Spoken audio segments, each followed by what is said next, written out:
Hello. Thank you for stopping by.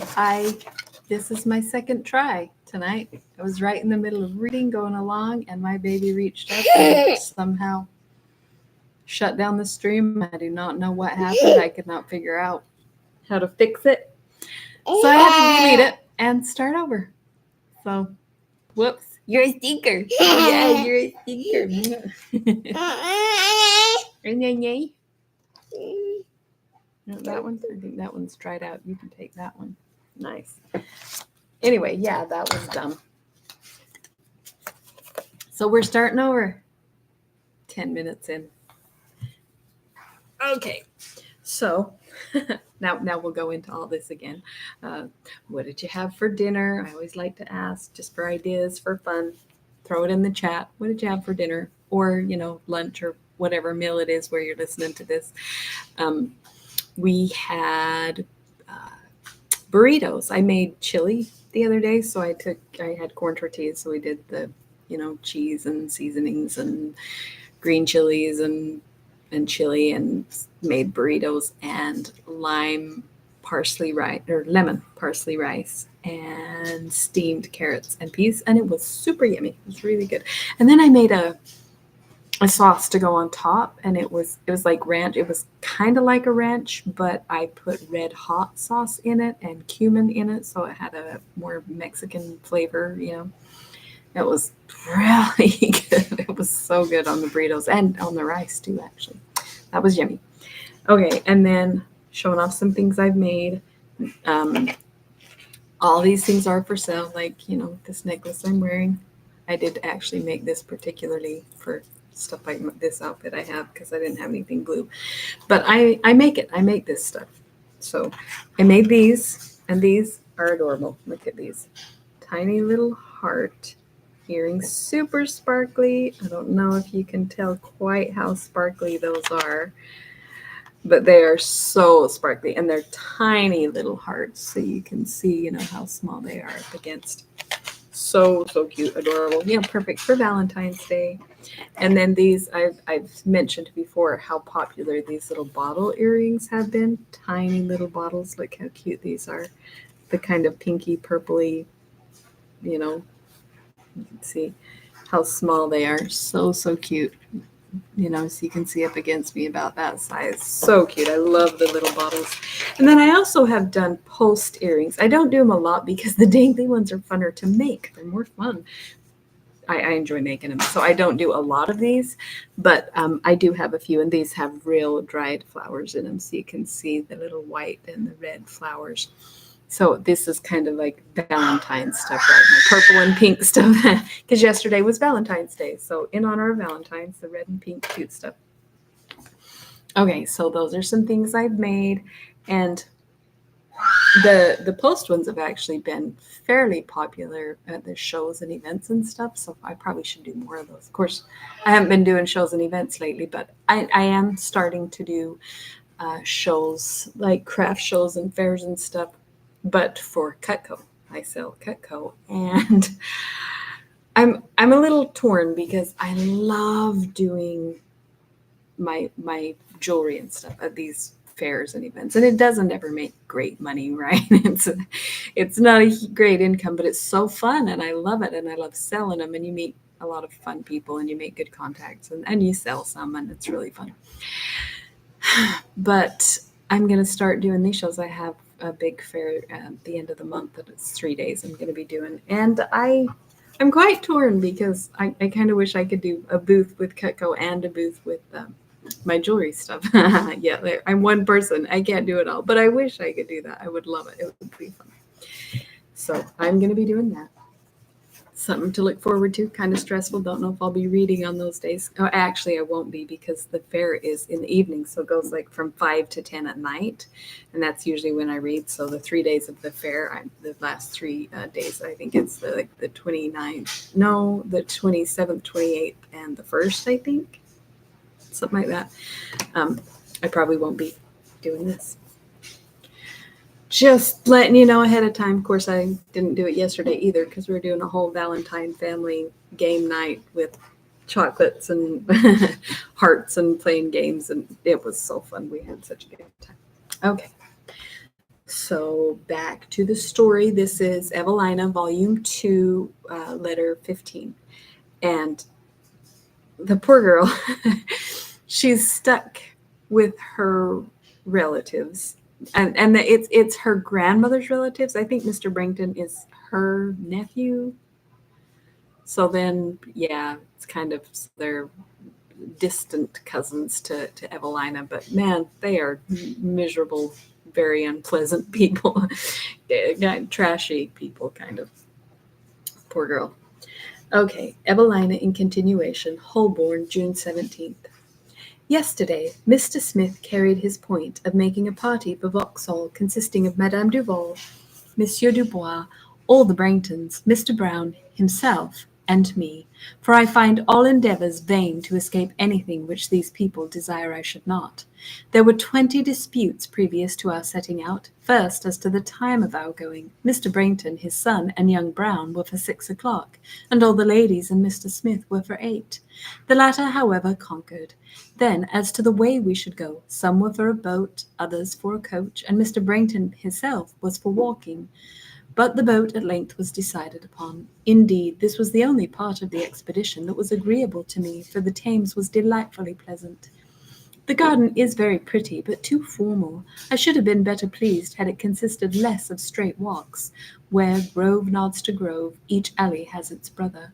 The trees, the numerous lights, and the company in the circle round the orchestra made a most brilliant and gay appearance, and had I been with a party less disagreeable to me, I should have thought it a place formed for animation and pleasure. There was a concert, in the course of which a hautboy concerto was so charmingly played that I could have thought myself upon enchanted ground. But I had spirits more gentle. Had I had spirits more gentle to associate with, the hautboy is in the open air is heavenly. Mr. Smith endeavoured to attach himself to me with such officious assiduity and impertinent freedom that he quite sickened me. Indeed, Monsieur Dubois was the only man of the party to whom voluntarily I ever addressed myself. He is civil and respectful, and I have found nobody else so since I left Howard Grove. His English is very bad, but I prefer it to speaking French myself, which I dare not venture to do. I converse with him frequently, both to disengage myself from others, and to oblige Madame Duval, who is always pleased when he is attended to. As we were walking about the orchestra, I heard a bell ring, and in a moment Mr. Smith, flying up to me, caught my hand, and with a motion too quick to be resisted, ran away with me many yards before I had breath to ask his meaning, though I struggled as well as I could to get from him. At last, however, I insisted upon stopping. "Stopping, ma'am," cried he. "Why, we must run, or we shall lose the cascade." Now, I'm not sure what this cascade is or what this whole thing at Vauxhall is. I kind of want to look it up and see what it is. Maybe I will. Maybe I'll repost this after the live and add in some if I find it interesting enough and put it up like a split screen and show what the cascade is, because I don't know what that is. And then again he hurried me away, mixing with a crowd of people, all running with so much velocity that I could not imagine what had raised such an alarm. We were soon followed by the rest of the party, and my surprise and ignorance proved a source of diversion to them all, which was not exhausted the whole evening. Young Brangton, in particular, laughed till he could hardly stand. The scene of the cascade I thought extremely pretty, and the general effect striking and lively. But this was not the only surprise which was to divert them to my expense, for they led me about the garden purposely to enjoy my first sight of various other deceptions. About 10 o'clock, Mr. Smith having chosen a box in a very conspicuous place, we all went to supper. Much fault was found with everything that was ordered, though not a morsel of anything was left. Hey, Caden, what are you doing? I'm nervous. What you doing, baby? What you doing? Smiling and just keeps on doing what he's doing.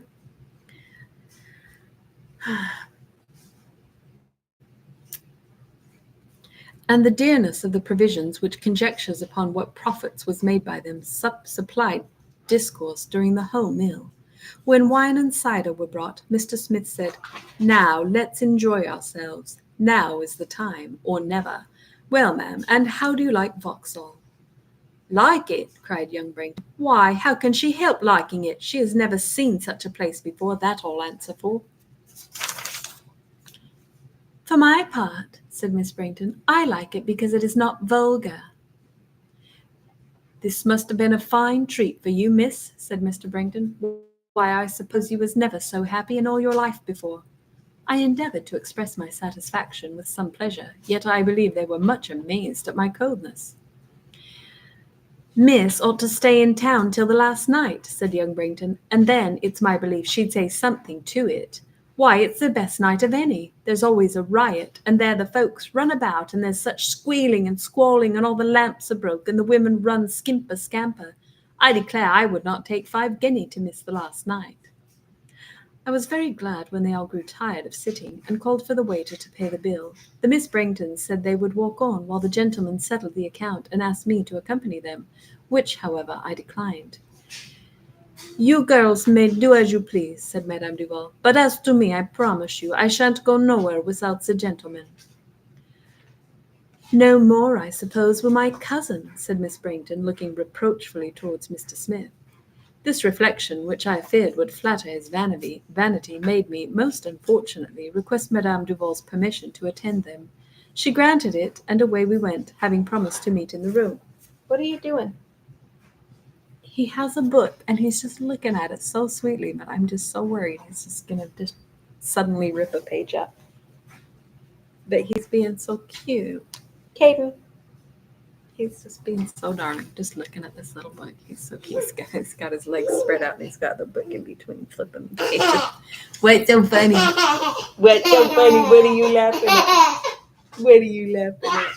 Oh, you coming over? You coming to say hi? Yeah? You coming to say hi? Oh, what do you see? Oh, you have a hair on you. Ooh, yeah. What? You want this one? Okay.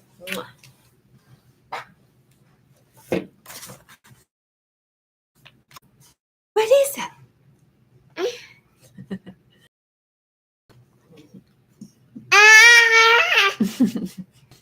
You're so excited.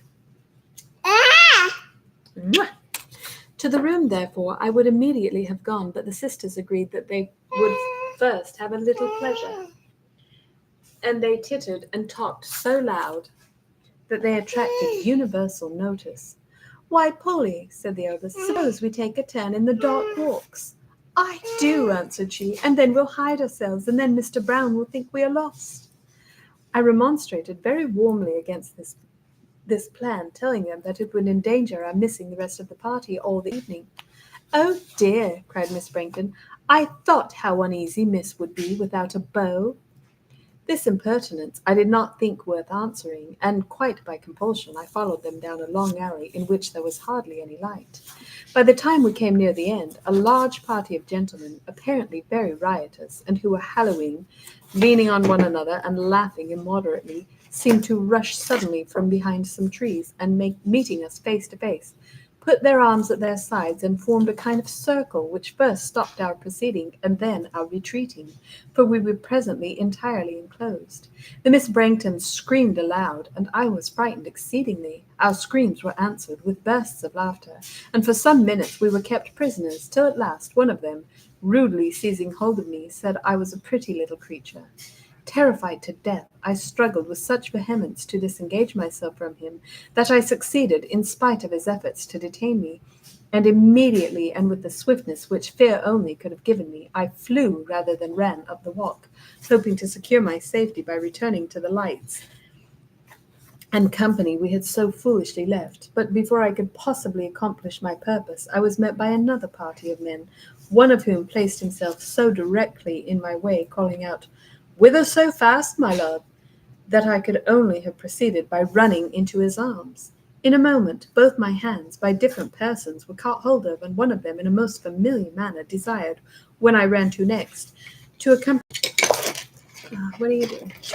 me in a race, while the rest of the party stood still and laughed. I was almost distracted with terror, and so breathless with running, that I could not speak.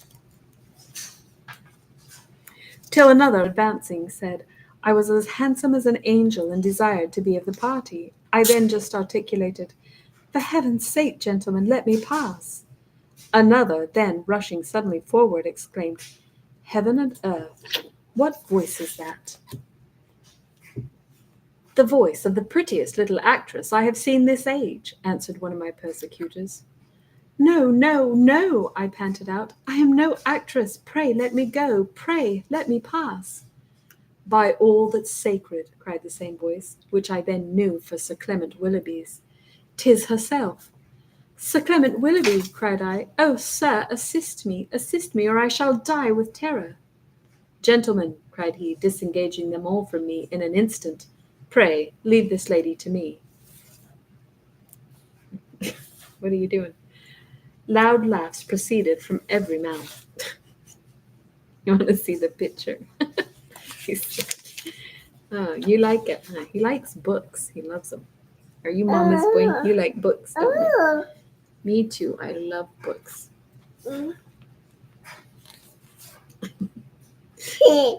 You're making it very difficult to read. He loves the picture on the front. Look at it. What do you see? Oh my goodness. Loud laughs proceeded from every mouth, and you're making this really hard. I love you. Yeah, I love you so much. Yeah. And two or three said, Willoughby has all the luck. Yeah. But one of them, in a passionate manner, vowed he would not give me up, for that he had the first right to. Oh, thanks for the loves. Oh, you're so silly. Not that one? For he had the first right to me and would support it. You are mistaken, said Sir Clement. This lady is. I will explain myself to you another time, but I assure you, you are all mistaken. And then, taking my willing hand, he led me off amidst the loud acclamations, laughter, and gross merriment of his impertinent companions. As soon as we had escaped from them, Sir Clement, with the voice of surprise, exclaimed, My dearest creature, what wonder, what strange revolution has brought you to such a spot as this? Ashamed of my situation and extremely mortified to be there recognized by him, I was for some time silent. And when he repeated his question, only stammered out, I hardly know how, had lost myself from my party. He caught my hand and eagerly pressing it in a passionate voice said, Oh, that I had sooner met with thee. Surprised at a freedom so unexpected, I angrily broke from him, saying, Is this the protection you give me, Sir Clement? And then I saw what the perturbation of my mind had prevented my sooner noticing, that he had led me through, though I know not how, into another of the dark alleys, instead of the place where I meant to go. Good heaven, cried I, where am I? What way are you going? Where, answered he, we shall be least observed. Astonished at this speech, I stopped short and declared I would go no further. And why not, my angel? Again endeavoring to take my hand. My heart beat with resentment. I pushed him away from me with all my strength and demanded how he dared treat me with such insolence. Insolence, repeated he. Yes, Sir Clement, insolence. From you, who know me, I have a claim for protection, not to such treatment as this. By heaven, cried he with warmth, you distract me. Why, tell me, why do I see you here? Is this a place for Miss Anville, these dark walks, no party, no companion? By all that's good, I can scarce believe my senses. Extremely offended at this speech, I turned angrily from him, and not deigning to make any answer, walked on towards that part of the garden whence I perceived the lights and company. He followed me, but we were both sometimes silent. So you will not explain to me your situation, said he at length. No, sir, and bear this strange manner of speaking. It made my very soul shudder, and I burst into tears. He flew to me and actually flung himself at my feet, as if regardless who might see him, saying, Oh, Miss Anville, loveliest of women, forgive my I beseech you to forgive me. If I have offended, if I have hurt you, I could kill myself at the thought. No matter, sir, no matter, cried I. If I can but find my friends, I will never speak to, never see you again. Good heaven, my dearest life, what is it I have done? What is it I have said? You best know, sir, what and why, but don't hold me here. Let me be gone, and do you. Not till you forgive me. I cannot part with you in anger. For shame, sir, cried I indignantly. Do you suppose I am to be thus compelled? Do you take advantage of the absence of my friends to affront me? No, madam, cried he, rising. I would sooner forfeit my life than act so mean a part. But you have flung me into amazement unspeakable, and you will not condescend to listen to my request of giving me some explanation. The manner, sir, said I, in which you spoke that request made and will make me scorn to answer it. Scorn! I will own to you I expected not such displeasure from Miss Anville. Perhaps, sir, if you had, you would less voluntarily have merited it. My dearest life, surely it must be known to you that the man does not breathe who adores you so passionately, so fervently, so tenderly as I do. Why then will you delight in perplexing me, in keeping me in suspense, in torturing me with doubt? I, sir, delight in perplexing you.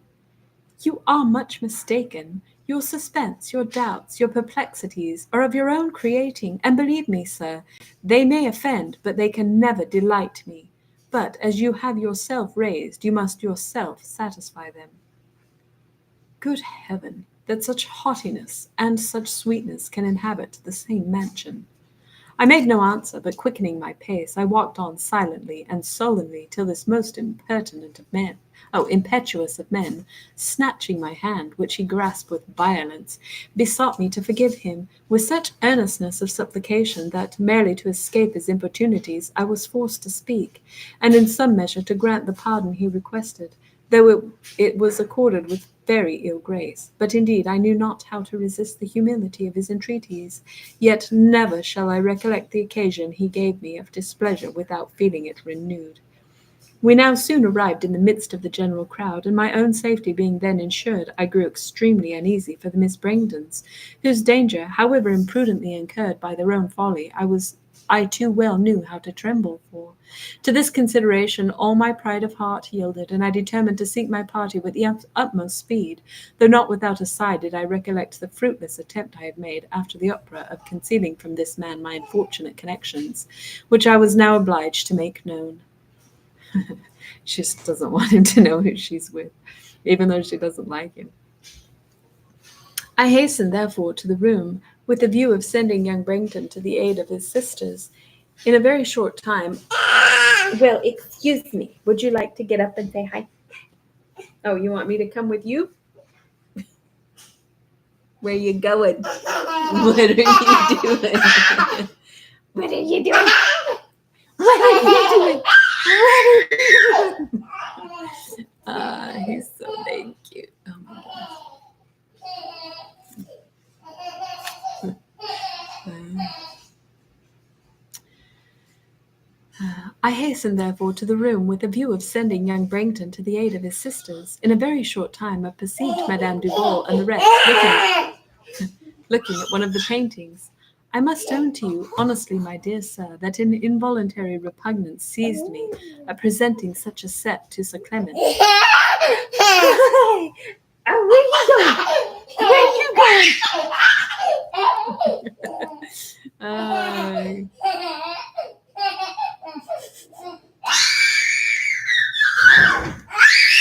No. What are you doing?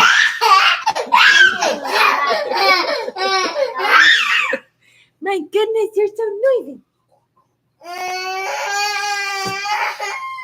What's the matter? I bonked him. Oh, did you get a little bunk? You're tough. No. Yeah, you're tough. Are you tough?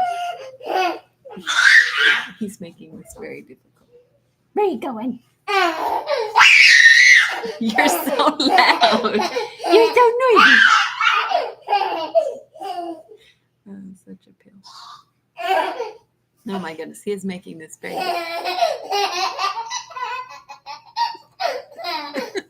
What are you doing? You're making it very hard to read, you know.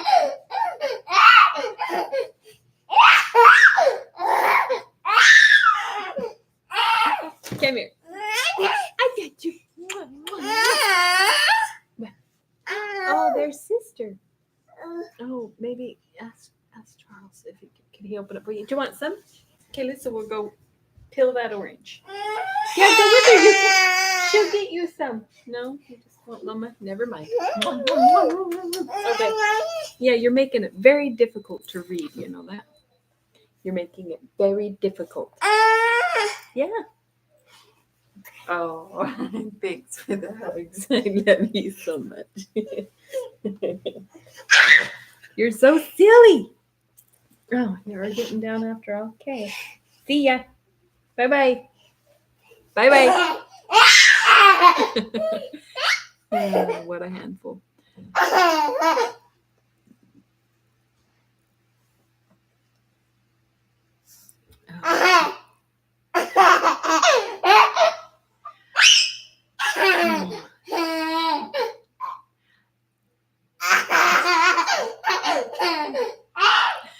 I hastened therefore to the room with the view of sending young Brangden to the aid of his sisters.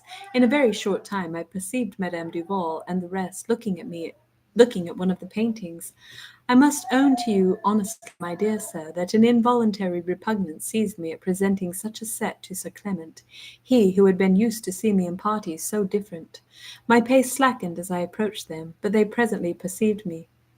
Ah, mademoiselle, cried Monsieur Dubois, and then some French stuff that I can't speak, so I'm not even going to try. I would sound terrible. Pray, miss, cried Mr. Brown, where's Miss Polly? Why, miss, you've been a long while gone, said Mr. Brangden. We thought you'd been lost. But what have you done with your cousins? I hesitated, for Sir Clement regarded me with a look of wonder. Pardi, cried Madame Duval, I shan't let you leave me again in a hurry. Why, here we've been in such a fright, and all the while I suppose you've been thinking nothing about the matter.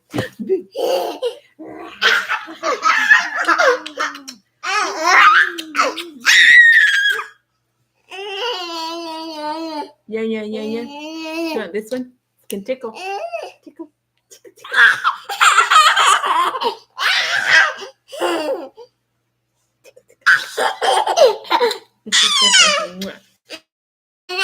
Oh, if I let you take it, you'll make such a mess.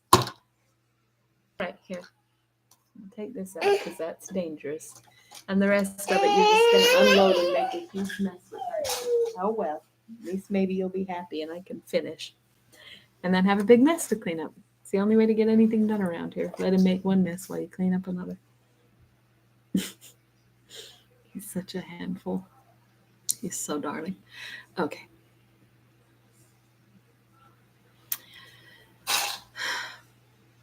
Well, said young Brangden, as long as missus come back, I don't mind, for as to Bid and Paul, they can take care of themselves. But the best joke is, Mr. Smith has gone all about a-looking for you. These speeches were made almost in a breath. But when at last they waited for an answer, I told them that in walking up one of the long alleys we had been frightened and separated. The long alleys, repeated Mr. Brangden. And pray, what had you to do with the long alleys? Why, to be sure, you must all of you have had a mind to be affronted. This speech was not more impertinent to me than surprising to Sir Clement, who regarded all of the party with evident astonishment.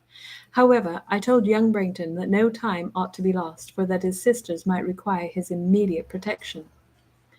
But how will they get it? Cried this brutal brother. If they've a mind to behave in such a manner as that, they ought to protect themselves, and so they may for me. Well, said the simple Mr. Brown, whether you go or not, I think I may as well see after Miss Polly. The father, then interfering, insisted that his son should accompany him, and away they went. It was now that Madame Duval first perceived Sir Clement, to whom, turning with a look of great displeasure, she angrily said, Ma foi! So you are come here, of all the people in the world. I wonder, child, you would let such a Such a person as that keep company with you? I am very sorry, madame, said Sir Clement in a tone of surprise, if I have been so unfortunate as to offend you, but I believe you will not regret the honour I now have of attending Miss Anville when you hear that I have been happy as to do her some service.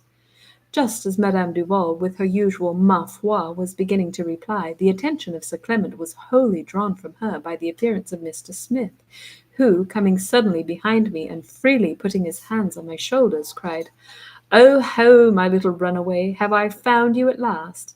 I have been scampering all over the gardens for you, for I was determined to find you if you were above ground, but how could you be so cruel as to leave us?" I turned round to him and looked with a degree of contempt that I hope would have quieted him, but he had not the sense to understand me, and attempting to take my hand, he added, "Such a demure-looking sorry, such a demure-looking lady as you are, who'd have thought of you leading one such a dance? Come now, don't be so coy. Only think what trouble I have had in running after you." "The trouble, sir," said I, "was of your own choice, not mine," and I walked round the other side of Madame Duval. Perhaps I was too proud, but I could not endure that Sir Clement, whose eyes followed him with looks of the most surprised curiosity, should witness his unwelcome familiarity. Upon my removal, he came up to me, and in a low voice said, "You are not, then, with the Mervyns?" "No, sir." "And pray, may I ask, have you left them long?" "No, sir." "How unfortunate I am! But yesterday I sent to acquaint the captain I should reach the Grove by tomorrow noon. However, I shall get away as fast as possible. Shall you be long in town?" "I believe not, sir." "And then, when you leave it, which way, will you allow me to ask, which way shall you travel?" "Indeed, I don't know." "Not know? But do you return to the Mervyns any more?" I I can't tell, sir." And then I addressed myself to Madame Duval with such a pretended earnestness that he was obliged to be silent. As he cannot but observe the great change in my situation, which he knows not how to account for, there is something in all these questions and this unrestrained curiosity that I did not expect from a man who, when he pleases, can be so well bred as Sir Clement Willoughby. He seems disposed to think that the alteration in my companions authorizes an alteration in his manners. It is true, he has always treated me with uncommon freedom, but never before with so disrespectful an abruptness. This observation, which he has given me cause to make, of his changing with the tide, has sunk him more, in my opinion, than any other part of his conduct. Yet I could almost have laughed when I looked at Mr. Smith, who no sooner saw me addressed by Sir Clement, than, retreating aloof from the company, he seemed to lose at once all his happy self-sufficiency and conceit, looking now at the baronet, now at himself, surveying with sorrowful eyes his dress, struck with his air, his gestures, his easy gaiety. He gazed at him with envious admiration, and seemed himself, with conscious inferiority, to shrink into nothing. Soon after, Mr. Brown, running up to us, called out, "La! What, ain't Miss Polly come yet?" "Come," said Mr. Brangton. "Why, I thought you went to fetch her yourself, didn't you?" "Yes, but I couldn't find her. Yet I dare say I've been over half the garden." "Half? But why did you not go over it all?" "Why, so I will, but only I thought I'd just come and see if she was here first." "But where's Tom?" "Why, I don't know, for he would not stay with me, all as ever I could say, for we met some young gentleman of his acquaintance, and so he bid me go and look by myself, for he said, says he, I can divert myself better another way, says he." This account being given, away again went this silly young man, and Mr. Brangton, extremely incensed, said he would go and see after them himself. "So now," cried Madame Duval, "he's gone too. Why, at this rate we shall have to wait for one or another of them all night." Observing that Sir Clement seemed disposed to renew his enquiries, I turned towards one of the paintings, and pretending to be very much occupied in looking at it, asked Monsieur Dubois some question concerning the figures. "Oh, ma foi," cried Madame Duval, "don't ask him. Your best way is to ask Mr. Smith, for he's been here the oftenest. Come, Mr. Smith, I dare say you can tell us about them." "Why, yes, ma'am, yes," said Mr. Smith, who, brightening up at this application, advanced towards us, with an air of assumed importance, which, however, sat very uneasily upon him, and begged to know what he should explain first. "For I have attended," said he, "to all these paintings, and know everything in them perfectly well, for I am rather fond of pictures, ma'am, and really, I must say, I think a pretty picture is a very, is really a very, is something very pretty." "So do I too," said Madame Duval. "But pray now, sir, tell us who that is meant for," pointing to a figure of Neptune. "That? Why, ma'am, that is, well, Lord bless me, I can't think how I came to be so stupid, but really I have forgot his name, and yet I know it as well as my own, too. However, he's a general, ma'am.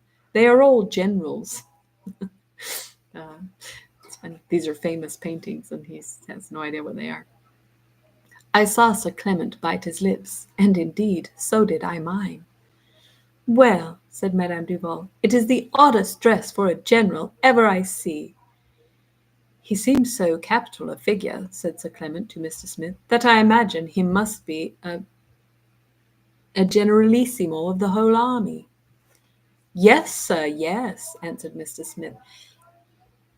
"Excuse me. Goodness, I've got the sneezes this evening," answered Mr. Smith, respectfully bowing, and highly delighted at being thus referred to. "You are perfectly right, but I cannot for my life think of his name. Perhaps, you may remember it?" "Not really," replied Sir Clement. "My acquaintance among the generals is not so extensive." The ironical tone of his voice in which Sir Clement spoke entirely disconcerted Mr. Smith, who, again retiring to an humble distance, seemed sensibly mortified at the failure of his attempt to recover his consequence. Soon after, Mr. Brangton returned with his youngest daughter, whom he had rescued from a party of insolent young men, but he had not yet been able to find the eldest. Miss Polly was really frightened, and declared she would never go into the dark walks again. Her father, leaving her with us, went in quest of her sister. While she was relating her adventures, to which nobody listened more attentively than Sir Clement, we saw Mr. Brown enter the room. "Oh, law!" cried Miss Polly, "let me hide myself, and don't tell him I'm come." She then placed herself behind Madame Duval in such a manner that she could not be seen. "So Miss Polly is not come yet?" said the simple swain. "Well, I can't think where she can be. I've been a-looking and looking and looking all about, and I can't find her. All I can do." "Well, but, Mr. Brown," said Mr. Smith, "shan't you go and look for the lady again?" "Yes, sir," said he, sitting down, "but I must rest me a little bit first. You can't think how tired I am." "Oh, fie, Mr. Brown, fie!" cried Mr. Smith, winking at us. "Tired of looking for a lady? Go, go, for shame." "So I will, sir, presently, but you'd be tired too if you'd walked so far. Besides, I think she's gone out of the garden, or else I must have seen something or other of her." A hee of the tittering Polly now betrayed her, and so ended this ingenious little artifice. At last appeared Mr. Brangton and Miss Biddy, who, with a face of mixed anger and confusion, addressing herself to me, said, "So, miss, so you ran away from me. Well, see if I don't do as much by you some day or other. But I thought how it would be. No mind to leave the gentleman, though you'd run away from me." I was so much surprised at this attack that I could not answer her for very amazement, and she proceeded to tell us how ill she had been used, and that two young men had been making her walk up and down the dark walks by absolute force, and as fast as ever they could tear her along, and many other particulars which I will not tire you with relating. In conclusion, looking at Mr. Smith, she said, "But to be sure, thought I, at least all the company will be looking for me, so I little expected to find you all here, talking as comfortably as ever you can. However, I know I might thank my cousin for it." "If you mean me, madam," said I, very much shocked, "I am quite ignorant in what manner I can have been accessory to your distress." "Why, by running away so. If you'd stayed with us, I'll answer for it, Mr. Smith and Monsieur Dubois would have come to look for us, but I suppose they cannot leave your ladyship." The folly and unreasonableness of this speech would admit of no answer. But what a scene was this for Sir Clement! His surprise was evident, and I must acknowledge my confusion was equally great. We had now to wait for young Brangton, who did not appear for some time, and during the interval it was with difficulty that I avoided Sir Clement, who was on the rack of curiosity and dying to speak to me. When at last the hopeful youth returned, a long and frightful quarrel ensued between him and his father. Just playing with the orange and being rude and just not giving it to me. Just get a different one out of the fridge, all right? Thank you. You just like the orange, don't you? Do you think it's a ball? It's yummy. Yeah. He nodded his head. He's never done that before. He's like, it was so cute. And you couldn't even see it. How sad. When at last the hopeful youth returned, a long and frightful quarrel ensued between him and his father. Ensued, in which his sisters occasionally joined concerning his neglect, and he defended himself only by a brutal mirth which he indulged at their expense. Everyone now seemed inclined to depart, when, as usual, a dispute arose upon the way of our going, whether in a coach or a boat. After much debating, it was determined that we should make two parties, one by the water and other by land, for Madame Duval declared she would not, upon any account, go into a boat at night. Sir Clement then said that if she had no carriage in waiting, he would be happy to see her and me safe home, as his was in readiness. Fury started into her eyes, and passion inflamed every feature as she answered, "Pardi, no. You may take care of yourself if you please, but as to me, I promise you I shan't trust myself with no such person." Kane wants mine too. My goodness, are you waiting for me to come peel it for you? I want it to be cut. Oh, you want to cut one? Okay.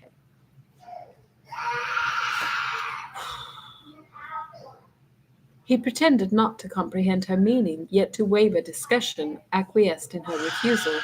The coach party fixed upon consisted of Madame Duval, Monsieur Dubois, Miss Brangton, and myself. Just did that. My goodness, is he being grumpy? He's being kind of rude. Yeah, well, he's a baby, so it's kind of hard for a baby to be rude, but he is grumpy. She's so cute. I now begin to rejoice in private that at least our lodgings would be neither seen nor known by Sir Clement. We soon met with the hackney coach, into which he handed me, and then took leave. Madame Duval having already given the coachman her direction, he mounted the box, and we were just driving off, when Sir Clement explained, "By heaven, this is the very coach I had in waiting for myself." "This coach, your honour," said the man. "No, that ain't it." Sir Clement, however, swore that it was, and presently the man, begging his pardon, said he had really forgotten that he was engaged. I have no doubt but that this scheme occurred to him at the moment, and that he had made some sign to the coachman which induced him to support it, for there is not the least probability that the accident really happened, as it is most likely his own chariot was in waiting. Oranges with? It would work. Okay. Be careful. Because it's got really sharp blades. Yeah, you be very careful with it. Don't cut you. Are you brave enough to do it? Yeah. Okay. I don't. You've done it before? Okay.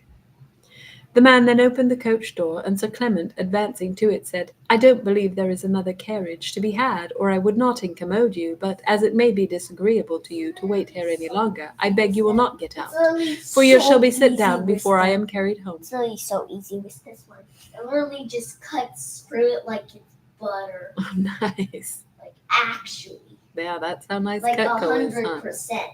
100%. She's so cute.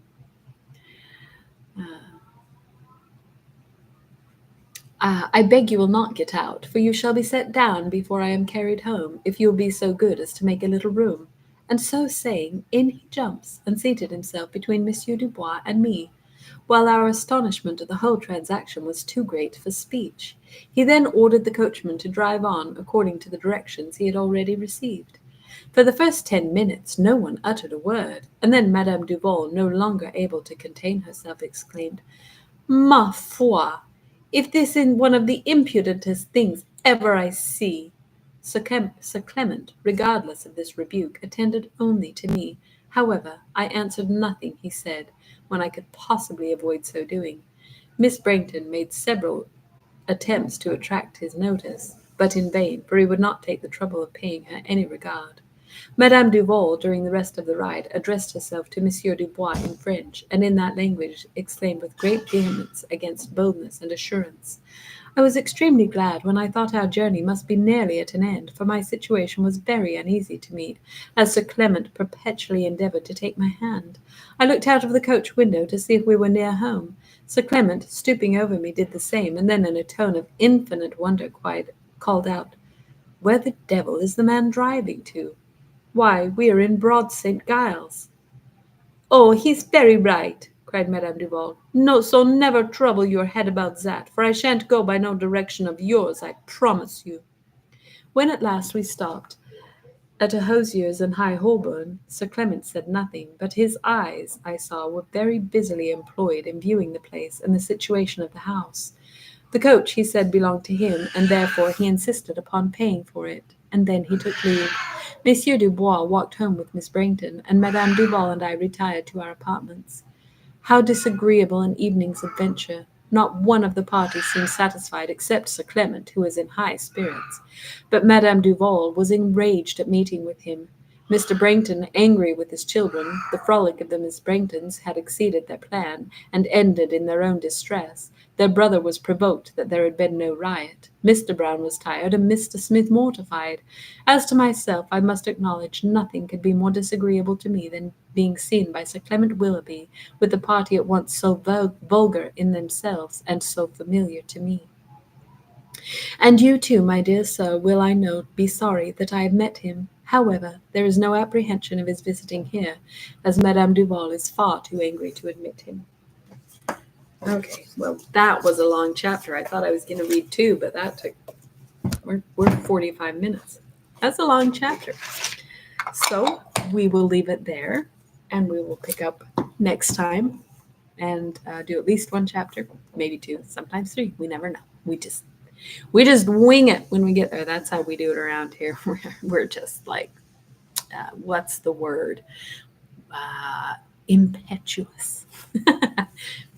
Anyway, I hope you're enjoying these stories as much as I am. I love to read. I love the books. I love having the connection, especially with all my sweet children who are so far away and I never get to see it. So this is a way for us to get to spend a few minutes sorted together.